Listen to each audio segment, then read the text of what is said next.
맥주 감사절을 맞이해서 한밤중에 기적을 일으키자는 제목으로 말씀을 드리면서 함께 은혜를 받고자 합니다. 방탕한 남편을 둔 한 여인이 이 남편을 기쁘게 하기 위해서 집에 가는 길에 매일 술을 사들고 가는 생활을 하다가 어느 날 예수님을 구주로 영접하게 됐습니다. 신앙생활을 시작한 다음부터 그녀는 은혜를 받고 범사에 감사하며 찬송하며 방탕한 남편을 위해 매일 새벽 기도를 작정하고 드렸습니다. 이번 작정 새벽 기도에 꼭 빠지지 않고 나오기를 주님의 이름으로 축원드립니다. 그런데 아멘한 사람은 302살까지 살지어다. 앞뒤 아멘하신 분.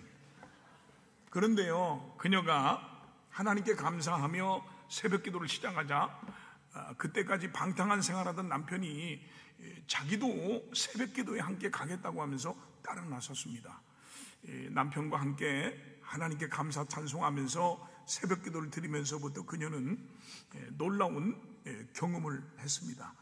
남편이 달라지기 시작했습니다. 그렇게 좋아하던 술을 하루아침에 딱 끊고 새 사람이 된 것입니다.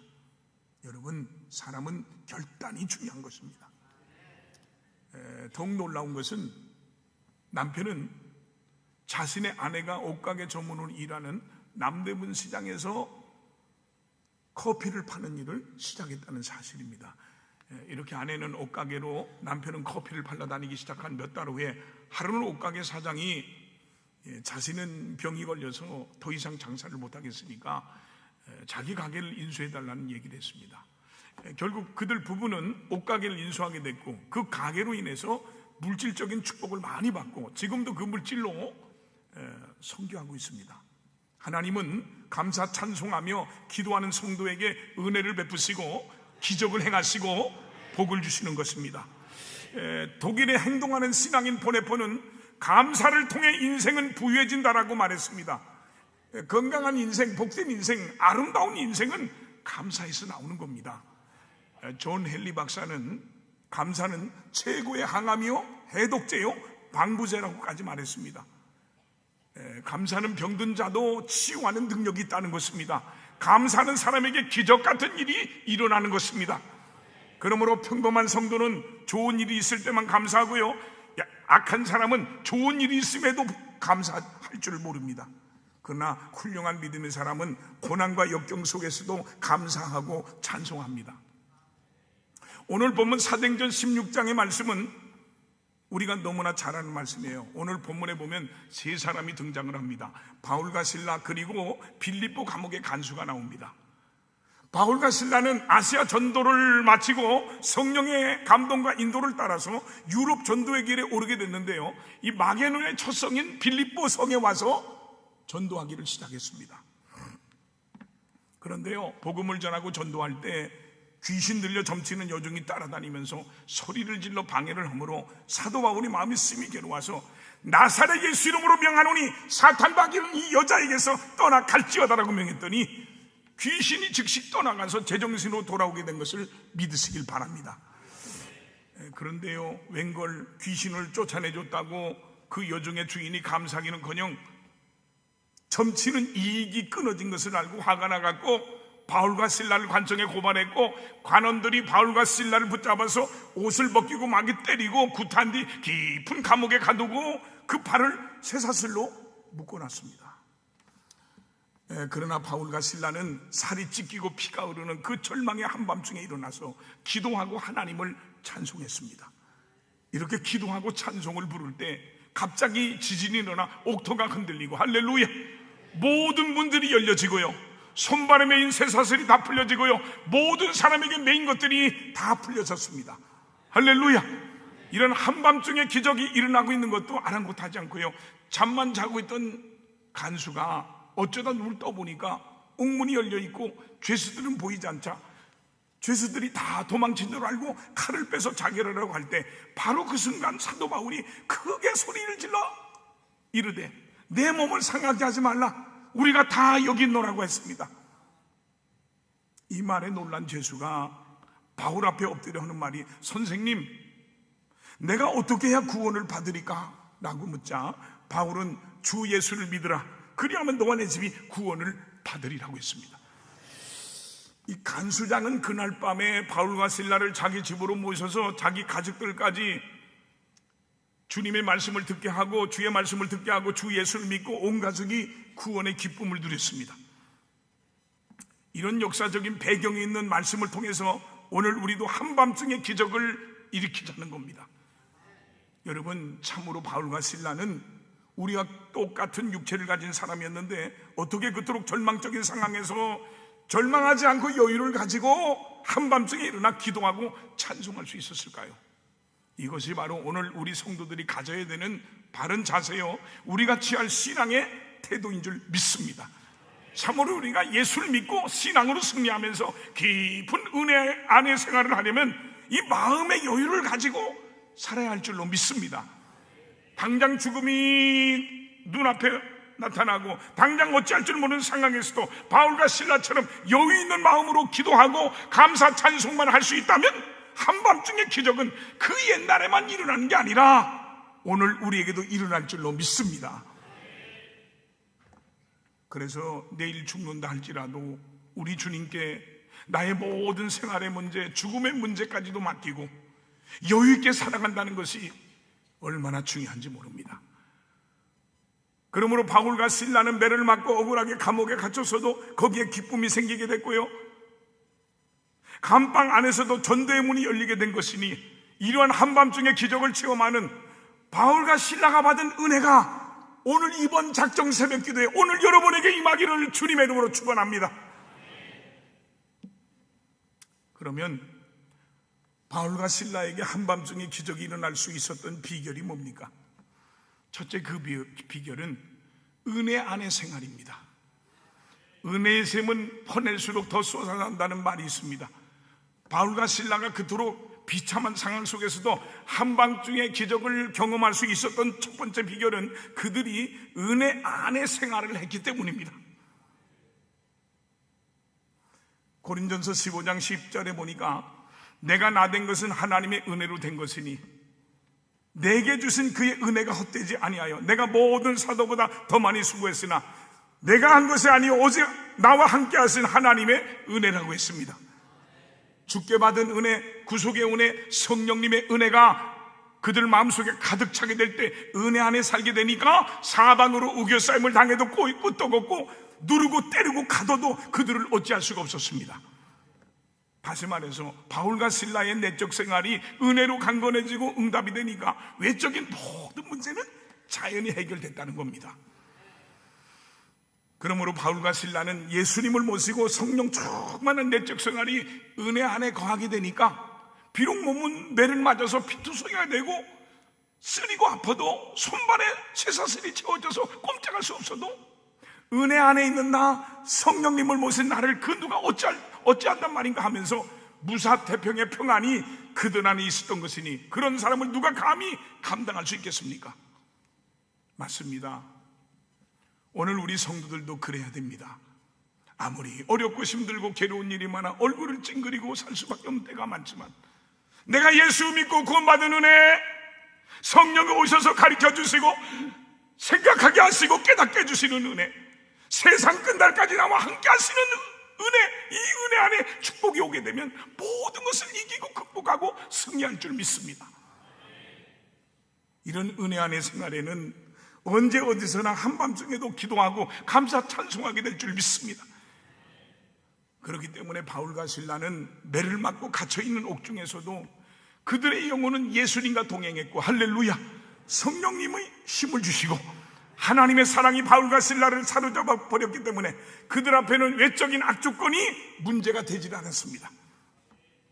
사도 바울이 옥중에서도 흔들리지 않은 것은 바울의 의지가 강해서가 아니라 그가 예수 안에 믿음의 뿌리를 견고하게 내렸기 때문입니다. 여러분의 믿음의 뿌리가 예수 안에 견고하게 내리길 바랍니다.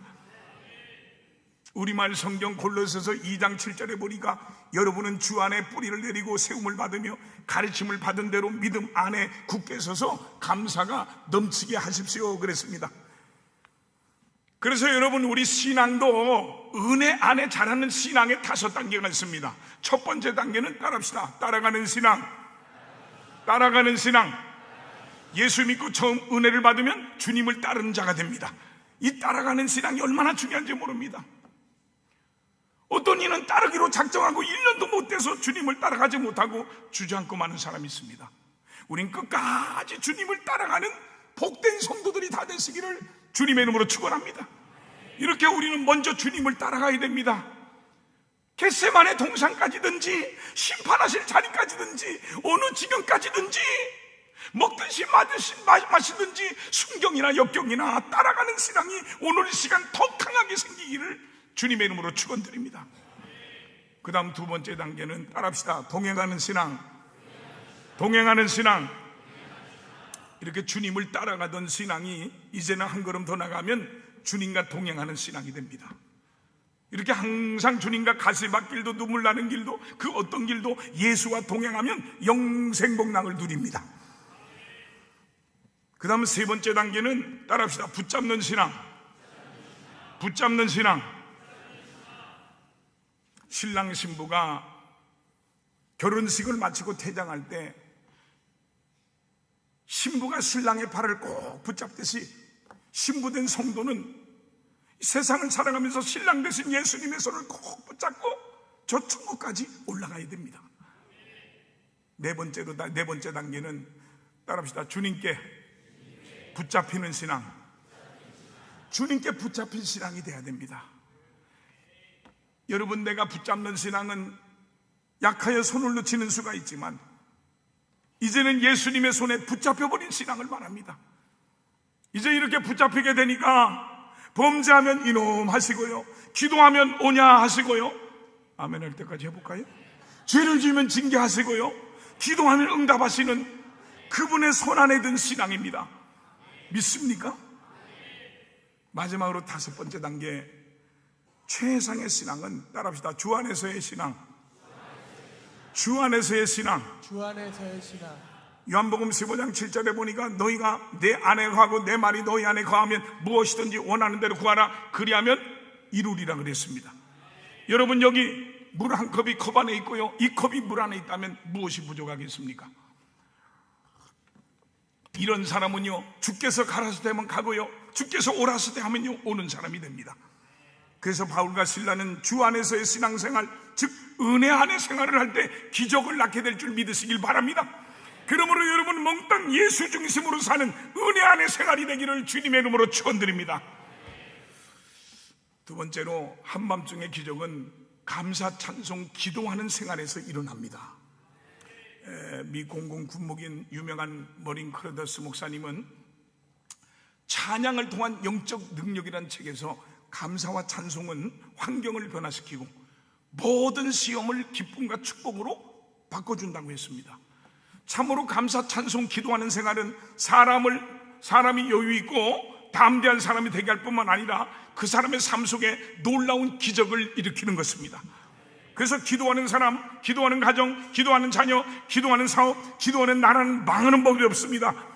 그러므로 진정 여러분이 하나님의 자녀답게 살고 망하지 않고 흥하고 성공하며 살고자 하면 기도하는 중에 더 많이 기도하는 성도가 되기를 주님의 이름으로 축원드립니다.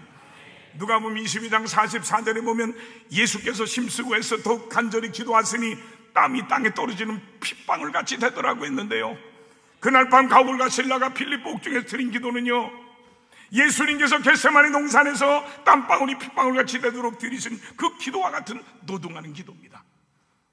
여러분, 작정 기도 나오는 게 쉽지 않아요. 노동하는 기도예요. 그래야 하나님 응답하는 거예요. 얼마나 기도가 간절하고 강렬했던지 죄수들이 듣더라고 기록되어 있습니다. 그렇게 간절히 기도했더니 옥문이 열리고 할렐루야, 쇠사슬이 스르르 풀리는 역사가 일어났습니다. 오늘 우리에게도 질병의 쇠사슬, 사업 실패의 쇠사슬, 만사불통의 쇠사슬이 완전히 풀려지기를 주님의 이름으로 축원드립니다. 여러분, 노래를 부를 때까지 노래가 아니고, 종은 울릴 때까지 종이 아니고, 사랑은 고백할 때까지 사랑이 아니고요, 축복은 감사할 때까지 축복이 아닙니다. 우리들의 신앙도 표현하기 전까지는 신앙이 아닙니다. 제가요, 우리 집사람과 결혼하게 된 것이 신학대학교 4학년 때 결혼한다고 발표를 했더니 저는 목회학 가려고 했거든요. 신학과 웬 전도사 하나가 와서 내가 앉아있는데 옆에 있는 친구 전사한테 박응순 전사가 누구냐고 물어요. 내가 옆에 있는데 여기라고 그러니까 날 빤히 쳐다보니까 하는 거예요. 그래서 저 자식 왜 저러냐 그랬더니 최정혜 씨를 너무 좋아했는데, 그래서 내 병신도 여러 가지다. 좋아한다면 고백을 해야지. 고백하는 자가 민을 차지하는 것입니다. 아멘한 사람 303살까지 살지어다. 여러분, 우리가 드리는 감사 찬송 기도는 환경을 변화시키고, 할렐루야, 하나님이 기뻐하시고 하나님의 능력이 나타나는 기회가 되는 것입니다. 내 인생에 이해할 수 없는 환난이나 역경 속에서도 감사 찬송 기도를 할 때 지나놓고 보면 반드시 하나님의 은혜요 축복임을 알 수 있습니다. 우리가 다니엘 6장을 보면 다니엘은 바빌론의 포로로 끌려가 있으면서도 그런 대로 지낼만 했는데요, 간신배들의 계략 때문에 국법이 제정되었는데 이제부터 누구든지 바빌론의 신과 다리오 왕 외에 기도하면 죽인다고 하는 법령이 공포됐습니다. 그러나 다니엘은 성경을 보면 내 생애 속에 하나님 앞에 기도하는 것을 빼버린다면 나는 끝장이다라는 신앙을 가졌습니다. 그래서 다니엘은 굶주린 사자굴 속에 던져져서 죽을 줄을 뻔히 알면서도 예루살렘을 향한 창문을 열어놓고 활짝 열어놓고 평상시같이 큰 소리를 내서 기도했습니다. 이것이야말로 죽으면 죽으리라는 각오로 기도했던 에스더의 기도와 같은 기도입니다. 다니엘은 국법이나 왕을 두려워하지 않았습니다. 다니엘은 육신을 죽인 자를 두려워하지 않고 영과 욕을 한꺼번에 지옥불에 던지시는 전능하신 하나님을 두려워하는 신앙을 가졌습니다. 그래서 기도한 죄 때문에 사자굴에 던짐받았지만 굶주린 사자들의 발목을 하나님이 붙들어 매주시고, 할렐루야, 사자의 입을 막아주심으로 다니엘의 머리털 하나도 상하지 않게 하셨음을 믿으시길 바랍니다. 우리말 성경 마태복음 16장 25절에 보니까 누구든지 자기 목숨을 구하려는 사람은 잃을 것이요 누구든지 나를 위해서 목숨을 잃는 사람은 얻게 될 것이다 라고 말했어요. 여러분, 엘리야는 기도할 때 하늘문을 열게도 하고 닫게도 했습니다. 엘리야는 우리와 성정이 같은 사람이던데 저가 비 오지 않기를 간절히 기도한 즉 3년 6개월 동안 땅에 비가 안 오고 그가 다시 기도한 즉 하늘이 비를 주고 땅이 열매를 맺었습니다. 사랑하는 성도 여러분, 말세에 이런 능력 있는 기도의 사람이 다 되시기를 주님의 이름으로 축원드립니다. 우리가 인생을 살다 보면 밤을 만날 때가 있습니다. 건강의 밤을 만날 때가 있습니다. 경제적인 밤을 만날 때가 있습니다. 인간관계의 밤을 만날 때가 있습니다. 자녀 문제로 어두운 밤이 찾아올 때가 있습니다. 생각지도 못했던 여러 가지 인생의 어두운 밤을 만날 때가 있습니다. 그럴 때 우리가 할 수 있는 것은 전능하신 하나님께 감사와 찬송과 기도를 드리는 겁니다. 여러분, 작은 조그마한 눈에 잘 보이지 않는 작은 개미도 아무데나 가지 않고 자기의 길을 찾아갑니다. 모든 생명이 가는 길이 있고 자기에게 유익이 되는 먹이가 있습니다. 그 외엔 먹지도 않고 그 외의 길은 가지도 않습니다. 우리 성도들도 성도의 길을 가야 됩니다. 성도의 길은 감사 찬송하며 가는 길입니다. 기도하며 가는 길입니다. 이것이 성도의 삶이요 성도의 길입니다. 성도로서 일생 동안 우리는 감사와 기도와 찬송이 끊어질 수가 없습니다. 감사 찬송 기도가 끊어지면 하나님과 끊어진 삶이 됩니다. 물에 사는 물고기가 물이 싫다고 뛰쳐나오면 죽게 되고요, 땅에 뿌리를 내리고 사는 나무가 땅이 싫다고 뛰쳐나오면 죽게 되고요, 하늘을 나는 새가 하늘을 거부하고 땅에 기어다니면 죽게 되는 것처럼 예수 믿는 성도는 하나님 품을, 주님 품을 떠나서는 살 수가 없는 겁니다. 우리 믿는 하나님의 자녀들은 언제나 변함없이 늘 기도하고 늘 감사하고 늘 찬송하며 이 세상을 살아갑니다. 하나님은 감사 찬송하는 성도를, 기도하는 성도를 축복하시고 은혜를 주시고 역사하시는 것입니다. 빌립보 4장 6절로 7절에 보니까 아무것도 염려하지 말고 다만 모든 일에 기도와 간구로 너희 구할 것을 감사함으로 하나님께 아뢰라. 그리하면 모든 지각에 뛰어난 하나님의 평강이 그리스도 예수 안에서 너희 마음과 생각을 지키시리라 그랬어요. 아름다운 꿈을 안고 결혼한 한 여성이 있었는데요, 결혼 첫날 그녀의 꿈은 산산조각이 나고 말았어요. 결혼 첫날부터 남편은 술이 곤도레가 되도록 취해가지고 혼자 그대로 쓰러져 자는 것입니다. 남편은 돈을 버는 대로 술 마시는데 다 써버리고 집안에는 한 푼도 가져오지 않았습니다. 할 수 없이 부인은 파출부를 하고 식당에서 그릇을 닦고 가진 고생을 다하면서 살림을 꾸려나갔어요. 그렇게 10년이란 세월이 흘렀지만 남편의 주벽은 여전합니다. 이 여인은 남편의 주벽을 고쳐보려고 병원에도 입원시켜보고 별짓을 다 해봤지만 소용이 없었습니다. 더 이상 견딜 수가 없던 이 부인은 이혼을 결심했어요. 그리고 그 사실을 같은 직장에서 일하는 한 동료에게 이야기했어요. 마침 그 동료는 교회 다니는 집사였어요. 이혼하겠다는 말을 들은 집사님은 그녀에게 이렇게 말했습니다. 그렇게 쉽게 이혼하려고 하지 말고 우리 점심시간을 이용해서 하나님께 감사기도를 드립시다. 우리 목사님께서 절망 가운데 처했을 때, 위기 가운데 있을 때 감사기도를 드리라고 하셨으니 우리도 그 말씀대로 감사해 봅시다. 이 술주정뱅이 남편을 가진 여인은 처음에는 동료 집사님의 말을 거부했어요. 그러나 마지막으로 이 방법을 시도해보고 그래도 안 되면 그때 이혼하라는 이 동료의 말을 따르기로 했습니다. 그래서 점심시간이 되면 두 여인은 한자리 구탱에 모여서 두 손을 꼭 잡고 하나님 아버지, 술주정뱅이 남편을 주셔서 감사합니다라고 감사기도를 드렸어요. 처음에는 이 감사합니다라는 말이 잘 나오진 않았지만 계속 감사기도를 드리다 보니까 어느새 술주정뱅이 남편에 대한 미움이 사라지고 이 마음속에 불쌍한 생각이 들더래요. 근데 계속 감사기도를 드리자 참 희한한 일이 생겼어요. 어느 주일 아침에 이 부인이 교회 가려고 옷을 입자 술주정뱅이 남편이 침대에서 부스시 이러면서 묻기를 여보 어디가? 교회 가요 했더니 나도 따라가도 돼 하는 겁니다. 그래서 이 여인이 이 남편이 농담한 줄 알고 날 놀리지 마세요 하고 싸붙였어요. 그 남편은 정색을 하면서 여보 농담이 아니요 나도 교회 가고 싶소. 그래서 함께 교회를 나왔는데 목사님 설교 말씀을 듣더니 은혜를 받고 눈물 콧물 흘리면서 얼굴이 범벅이 되도록 울면서 얘기하고 그 좋아하던 술을 딱 끊었습니다. 결단이 중요합니다. 그 남편은 성령 충만 받고 부인보다 더 열심히 신앙생활하면서 좋은 직장을 얻었습니다. 그 이들 부부는 꾀가 쏟아진다는 신혼생활이 뭔지도 몰랐는데 결혼한 지 10년 만에 신혼의 꿈 같은 생활을 한다고 간증하며 활짝 웃었습니다. 온갖 방법을 다 동원해봐도 안 됐지만 감사로 제사를 드리자 알코올 중독이라는 쇠사슬이 끊어진 것입니다. 시편 50편 23절에 보니까 감사로 제사를 드리는 자가 나를 영화롭게 하나니 그의 행위를 옳게 하는 자에게 내가 하나님의 구원을 보이리라 그랬습니다. 시편 22편 3절에 하나님을 이스라엘의 찬송 중에 계시는 분이라고 하셨습니다. 여러분 우리가 찬송할 때 하나님이 그 자리에 임재하시는 것입니다. 믿으시면 아멘 합시다.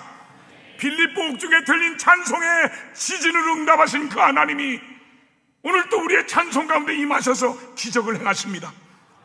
감사하고 찬송하고 기도할 때 우리에게 큰 힘이 될 뿐만 아니라 환경을 변화시키는 능력이 있고 더 나아가서는 사탄 마귀의 저주를 끊어버리는 능력이 나타나는 것입니다. 그래서 느헤미야 8장 10절에 보면 여호와로 인해서 하나님으로 인해서 기뻐하는 것이 너희의 힘이라 그랬습니다. 감사 찬송 기도는 기적을 일으킵니다. 감사 찬송 기도는 축복의 통로입니다. 감사 찬송의 기도는 더하기와 같습니다. 모든 것에 감사 찬송 기도하면 거기에 하나님의 은혜와 축복이 더해집니다. 반대로 원망 불평하면 빼기와 같습니다. 있는 것까지도 뺏기고 없어집니다. 감사 찬송은 최고의 기도입니다. 우리 격언에 감사할 줄 모르는 마음은 봄이 없는 겨울과 같다고 했습니다. 사랑하는 성도 여러분, 감사 찬송 기도를 많이 하심으로 한밤중 된 세상에서 승리하는 여러분이 다 되시기를 주님의 이름으로 축원합니다. 마지막으로 한밤중의 기적은 참고 인내하며 최선을 다할 때 일어납니다. 바울과 실라는 아무리 어려움이 와도 참고 인내하면서 그리스도를 전파하는 최선의 생활을 다했습니다. 여러분, 우리도 신앙생활 중에 어려움이 오고 힘든 일이 오고 괴로운 일이 생겨도 그 가운데서 최선을 다해야 됩니다.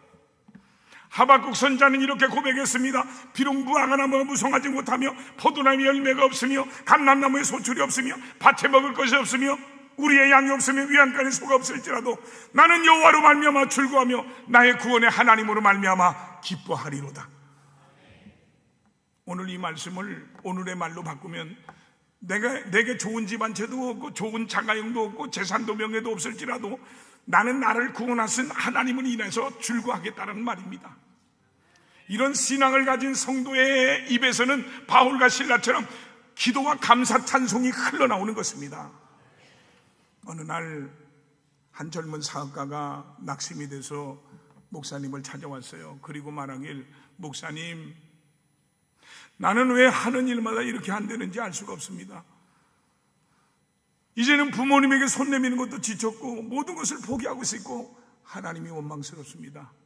이제 모든 것을 포기하고 싶습니다.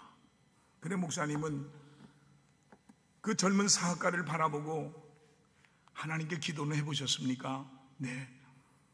사업을 할 때마다 늘 금식하고 기도하기 시작했습니다. 11조는 온전히 드리셨습니까? 예. 교회 봉사는 잘하고 계십니까? 예. 찬양대도 서고요, 교사 일도 하고 있습니다. 그래요? 그러면 이제는 하나님께 최선을 다했으니까 하나님께 감사하면서 기다리십시오. 반드시 하나님의 뜻이 있고 하나님의 역사가 곧 나타날 것입니다. 그리고 성도님은 감사를 잃어버렸군요. 지금 성도님에게는 사업이 안 되고 돈을 잃어버린 것이 중요한 게 아니라 성도님은 신앙을 잃어버리고 감사를 잃어버린 것을 되찾아야 합니다 라고 하고 간절히 축복기도에서 보냈다고 합니다. 야고보서 1장 2절로 4절에 내 형제들아, 너희가 여러 가지 시험을 당하거든 온전히 기쁘게 여기라. 이는 너희 믿음의 시련이 인내를 만들어낸 줄 너희가 알미라. 인내를 온전히 이루라. 이는 너희를 온전하고 구비하여 조금도 부족함이 없게 하려 함이라. 할렐루야. 갈라디아서 6장 9절에 보니까 우리가 선을 행하되 낙심하지 말지니 포기하지 않으면 때가 이름에 거두리라 그랬습니다. 포기하지 않는 자에게 마침내 한밤중에 기적이 임하는 것입니다. 여러분, 사람은 깨닫는 게 중요합니다.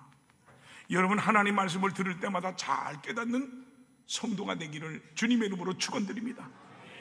그 젊은 사업가는 그때부터 하나님께 잃어버린 것을 달라고 하지 않고 감사할 것을 찾기 시작했습니다.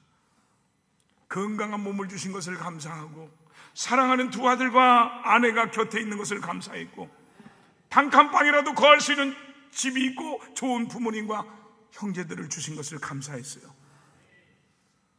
그리고 사업도 하나님께 맡기고 감사 기도를 드리며 시작하자 이 마음에 잃어버렸던 기쁨이 다시 생기고요, 회사 일거리가 들어오기 시작했고 성금을 주고 난데없이 전에 띄었던 돈을 도로받게 되고 불과 몇 달 만에 모든 것이 회복되는 기적 같은 역사가 일어났어요. 여러분, 내 인생에 이해할 수 없는 환난이나 역경 속에서도 감사 찬송 기도를 할 때 지나놓고 보면 반드시 하나님의 은혜와 축복임을 알게 될 수 있습니다. 그러므로 진실로 우리가 무엇을 하든지 최선을 다해서 하나님께 순종하며 하나님을 찬미하는 정신으로 살면 하나님은 나도 모르게 기적과 축복의 촉정장을 주시고 할렐루야, 성공시킨다는 걸 믿으시면 아멘 하시기 바랍니다. 그러므로 하나님께서 우리에게 계속해서 장작을 쌓으라고 할 때가 있습니다. 거기엔 반드시 하나님의 무슨 뜻이 있는 것을 깨달아야 됩니다. 그래서요, 같은 일이 계속 반복될 때는 깨달아야 됩니다. 가령 나에게 계속적으로 무슨 일이 잘 되고 잘 되는 일이 반복될 때가 있어요. 남들은 다 안 된다는데 나는 뭘 하든지 이상한 이만큼 하기만 하면 잘 되는 일이 반복되거든. 그때 멍청하게 가만히 있으면 안 됩니다. 그때 깨달고 지금이야말로 순종하며 충성할 때라고 생각하고 열심히 충성봉사해야 됩니다. 그리하면 정말 생각 밖에 큰 은혜와 축복을 예배해 놓고 계신 것을 알게 됩니다. 그러나 이와 반대로요, 어떤 사람은 하는 일마다 안 되고 땅 짚고 헤엄치는 것 같은 안전한 일인데도 자꾸만 이상하게 꼬이고 막혀지면서 빨간 신호등만 자꾸 반복해서 켜지면 그때도 깨달아야 돼요. 그때 깨닫고 순종하고 충성봉사하게 되면 정령 보지 않아서 얻어 터지기만 하고 안 되던 빨간 신호등 꺼지고 할렐루야, 축복의 파란불이 켜지는 역사가 나타날 것입니다. 그래서 인생길이 거친 것이 없는 축복의 고속도로를 달리게 될 줄 믿으시길 바랍니다. 고린전서 15장 58절에 그러므로 내 사랑하는 형제들아 견지시라며 흔들리지 말고 항상 주의 일에 더욱 힘쓰는 자들이 되라. 이는 너희 수고가 주 안에서 헛되지 않은 줄 알미라 그랬습니다. 야고보서 1장 4절에 인내를 온전히 이루라. 이는 너희로 온전하고 구비하여 조금도 부족함이 없게 하려 함이라 그랬습니다. 사랑하는 성도 여러분, 바울과 실라는 진리 때문에 매를 맞고 감옥에 갇혔으나 그 환난의 한밤중에 기도하고 찬송함으로 기적을 일으켰습니다. 오늘 우리에게도 인생의 한밤중이 있습니다. 그러나 은혜 안에 살면서 아무리 힘들고 어려워도 하나님을 찬송하고 감사하고 기도하며 최선을 다하는 삶을 살 때 그 옛날 빌립보 감옥에서 일어난 한밤중의 기적이 오늘 나와 여러분의 기적이 된다는 걸 믿으시기를 주님의 이름으로 축원을 드립니다.